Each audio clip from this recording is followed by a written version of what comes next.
Imagine this. Teams without their franchise superstar aren't supposed to look like this. They're not supposed to be beating playoff teams, discovering new lineups, or building a real identity on the fly. Most teams fall apart when their best player goes down. They slow down, stumble into losses, and spend weeks waiting for someone to bail them out. And when that superstar is an all-NBA wing coming off an Achilles injury, the usual expectation is that the season is simply over. But somehow, the Boston Celtics never got that memo.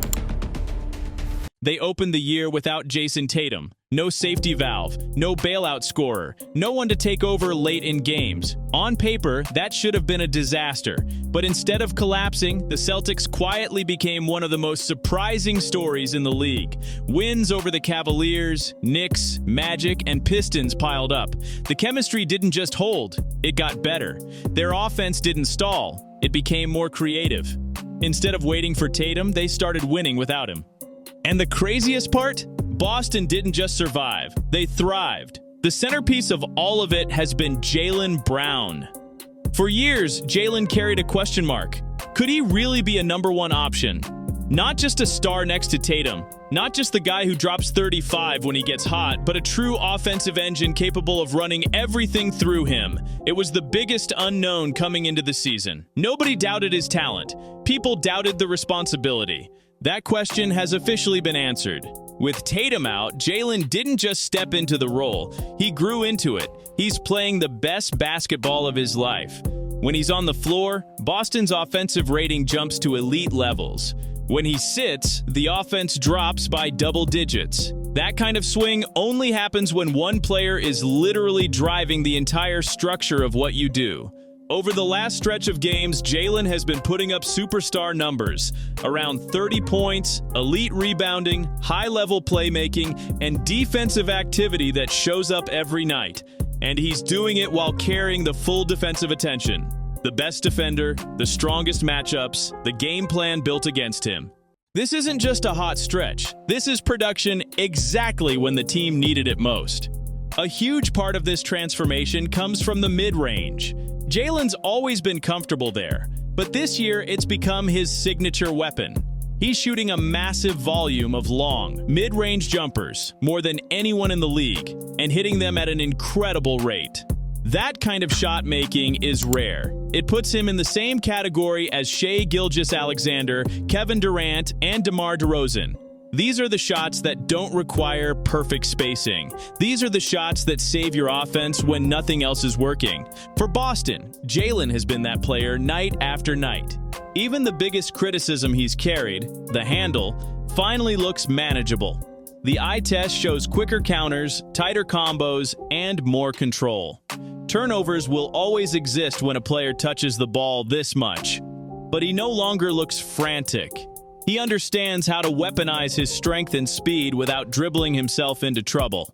More importantly, he knows how to make the right play when defenses start collapsing. And here's the thing that should terrify the league.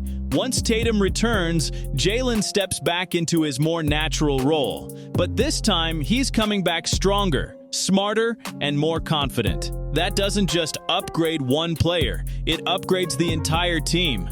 Boston might finally have the most dangerous second option in basketball. But one star performing at a high level wasn't enough to save the season. The guards had to show up too, and early on, they didn't. Through the first part of the year, Derek White and Peyton Pritchard simply weren't hitting shots. White was stuck around 28% from three. Pritchard was even worse. The two guys who were supposed to provide spacing, scoring, and creation were combining for under 30 points a night, both shooting poorly. It wasn't just disappointing, it was scary. This was supposed to be Boston's perimeter backbone without Tatum. Instead, it looked like the foundation was cracking. Then, almost overnight, everything changed. Pritchard caught fire. He started shooting near 45% from deep on massive volume. That's not a small bump. That's someone walking into the gym and deciding that every shot is going in.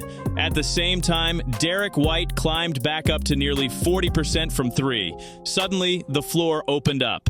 Driving lanes returned. Defenses were forced to respect both guards again, and White's impact went beyond scoring. Defensively, he has been elite. His positioning, rotations, and timing are some of the best at his position. With him on the floor, opponents score far less. He locks in on the ball, disrupts actions before they start, and protects the rim in ways you wouldn't expect from a guard. Once his offense caught up, he became a true two-way force again. There were defining moments. White had a massive second-half explosion in one win. Pritchard had a career-high scoring night that shocked everyone. These weren't random hot games.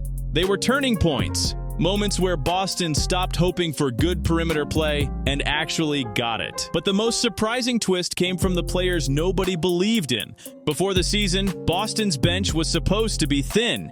Analysts called them shallow. The depth looked questionable. There were too many developmental flyers and fringe rotation guys.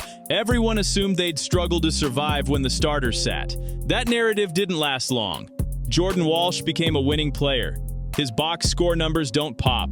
5 points here, 6 rebounds there. But when he's in the game, Boston simply plays better. The offense spikes. The defense gets sharper. He cuts, rebounds, defends, and never forces anything. He looks like a young Josh Hart. All effort, all reliability, all impact. Then there's Neemias Queta. His on-court numbers are absurd. When he plays, Boston's defense transforms. The defensive rating drops by nearly 18 points. That's not a typo. That's not luck. That's a center who anchors lineups, protects the paint, and gives the Celtics stability they weren't supposed to have. These weren't players with guaranteed minutes. These were emergency options. Now they've become real contributors who swing games. All of this leads to the biggest question in the Eastern Conference. What happens when Jayson Tatum returns? The reports never stop. Every week there's a new update, a video clip, a rumor, someone saying he's ahead of schedule. Tatum himself has been looking at potential return dates. He wants to play. The timeline has always been cautious. Maybe February, maybe March, or maybe next season. Achilles rehab is unpredictable. You never rush it. But Tatum might not need to be a superhero right away. If he returns at even 70% of his peak, the Celtics instantly become more dangerous. His gravity alone changes everything. Defenses have to respect him. Jaylen gets easier matchups. White and Pritchard get cleaner looks. Role players find better spacing. And if he ramps up to 85 to 90% by the playoffs, the entire conference looks different. Because right now, how many teams in the East do you trust in May or June? The list is short, maybe 2 or 3. The door is wide open. And if Boston keeps playing at this level, they're trending toward a strong win total even without Tatum. Add him back, get a few more wins, and suddenly home court advantage becomes real. That leads to the dilemma facing Brad Stevens and the front office.